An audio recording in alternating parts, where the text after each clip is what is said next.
ክቡር የጠቅላላ ጉባኤው ፕሬዝዳንት፣ የተከበሩ የተባበሩት መንግስታት ድርጅት ዋና ጸሐፊ፣ የተከበራችሁ የሀገራችን መሪዎች፣ መላው ሰላም ወዳድ የዓለማችን ህዝቦች፣ ክቡራትና ክቡራን፣ ክቡር ፕሬዝዳንት የ77ኛው ጠቅላላ ጉባኤ ፕሬዝዳንት ሆነው ስለተመረጡ ለእርሶና ለሀገሮ ደስታዬን ልገልጽ እወዳለሁ። በተጨማሪም የ76ኛው ጉባኤ ፕሬዝዳንት ክቡር አብዱላሂ ሻሂድ ስላሳዩት አመራር ምስጋናዬን አቀርባለሁ። በዚህ ታላቅ ጉባኤ ሀገሬ ኢትዮጵያን በመወከል ንግግር በማድረጌ የተሰማኝ ደስታ የላቀ ነው። Mr. President, we are at a historic crossroads in the evolution of our multilateral system.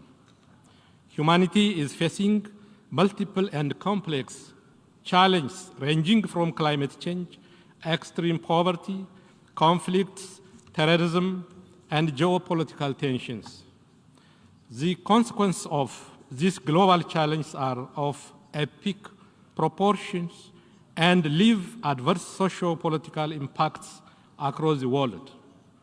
Nevertheless, international cooperation is not at a level near the gravity of the challenge. Although climate change and the resulting extreme weather conditions occur throughout the globe, the crisis largely affects the minimally resilient and the least responsible for causing the problem. A case in point is our region, the Horn of Africa, which in some part is highly hit by record level drought while sustaining extreme flooding in other parts. Mr. President, climate disaster and its insufferable impacts are preventable. I therefore make an urgent call to all states gathered here to translate rhetoric into action. We must realize our climate finance commitments to build resilience and mitigate impact. We should act to meet our emission reduction targets. This requires focused coordination, non-politicization, avoidance of securitization, and good faith cooperation among all stakeholders. I must emphasize, Africa is not responsible for the historic emissions that caused the climate crisis. Yet, we are the ones making the most tangible contribution to mitigate the impacts of climate change. In Ethiopia, our afforestation program, the Ethiopian Green Legacy initiative, saw the planting of billions of seedlings and created a strong culture of afforestation. We are also on a path to sustainable energy transformation and green growth. These proactive programs deserve recognition and tangible support. Mr. President, we have a shared planet and a common destiny. Overcoming our collective challenges require concerted efforts and trusted global leadership. We are gathered here because our forefathers, learning from the tragic episodes of human history, decided to establish the United Nations as the guardian of peace.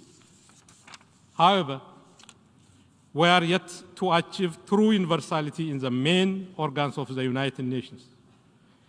Africa has no permanent seats at the UN Security Council. Our quest for African solutions to African problems is yet to be given the respect and support it deserves. We believe these considerations underpin the credibility of the Council in the continent.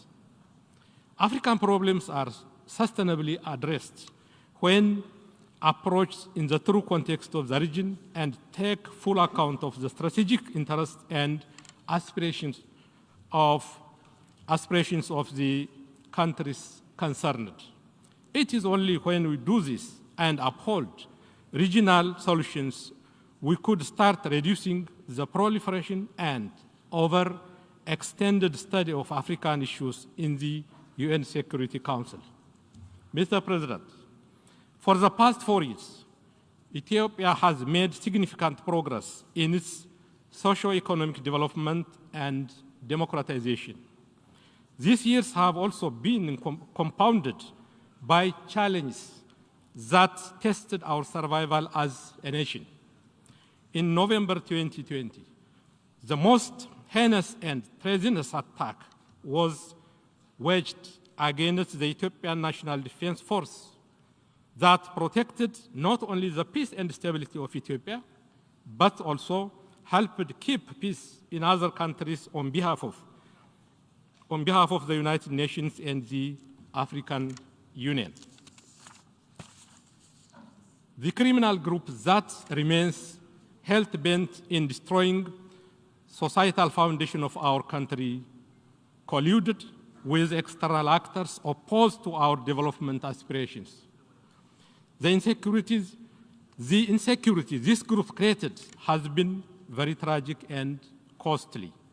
Yet, the government of Ethiopia has earnestly tried to avoid this conflict. Regrettably, our efforts to prevent the conflict from igniting were not successful. Thanks to the resolve and determination of Ethiopians, the designs of our adversaries against Ethiopia's progress have been frustrated. We have also paved a path for peace and recovery, relying on the ability of the peace-loving people of Ethiopia to reconcile, make peace among ourselves, and start the process of healing. We thus call for support to our agenda for peace, reconciliation, and reconstruction. We also urge respect for and support to the EU-led peace process. Any other approach, including the politicization of human rights and unilateral coercive measures, will not yield any positive outcome. Mr. President, the past year has also been a milestone for my country and we believe to the entire Nile River Basin. Our project, the Grand Ethiopian Renaissance Dam, commenced lighting our homes and fulfilling our intergenerational aspiration. All the glory and gratitude go to the people of Ethiopia who financed this project. The dividend goes far and wide to the entire region. Taking this opportunity, I reiterate Ethiopia's commitment to equity and cooperation in the use of transboundary rivers and shared prosperity with all riparian countries. We will continue in good faith the trilateral negotiation under the auspices of the African Union to reach a mutually acceptable outcome. Mr. President, over the past 3 years, the implementation of the Sustainable Development Goals encountered serious setbacks. The global COVID-19 pandemic has tested our health system. Global trade in goods and services was halted, causing a great deal of loss to our economies. The response by international financial institutions has been below the required level and did not account for the special vulnerability of least developed countries. As the Secretary General of the United Nations put it, it is necessary to turbocharge the implementation of the SDGs. We call for enhanced focus and support to national efforts to improve agricultural and manufacturing productivity, increase investment, facilitate technology transfer, foster fair trade, redouble debt cancellation, and restructuring and enhance international finance for national priority projects. Furthermore, we should enhance the efforts to combat illicit financial flows, unlawful extradition and trade of minerals, and corruption. Africa's youthful population and its vast natural resources should be a source of growth and better jobs. Africa can be the showcase for green and sustainable development. It can feed and power itself and the world. This requires reform of the global financial architecture to ensure more equitable, speedy, and collaborative cooperation based on the needs and potential of least developed countries. More importantly, we must actively support governments that work to create a conducive environment for the prosperity of their countries.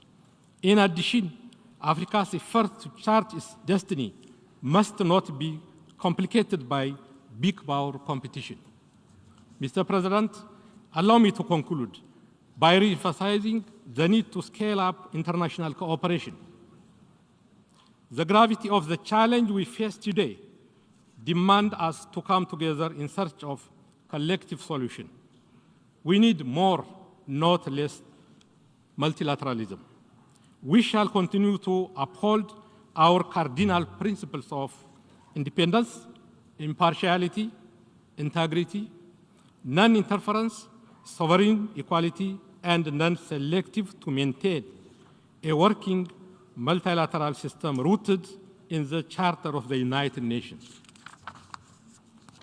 We need to reform our global institutions to reflect current realities. We need to make them more representative and responsive to the demands of the time. Only through genuine solidarity and concerted action could we ensure collective security and prosperity. I thank you all for your attention and wish you, Mr. President, a successful term of office. I thank you. አመሰግናለሁ። Agradezco al viceprimer ministro y ministro de Relaciones Exteriores de Etiopía.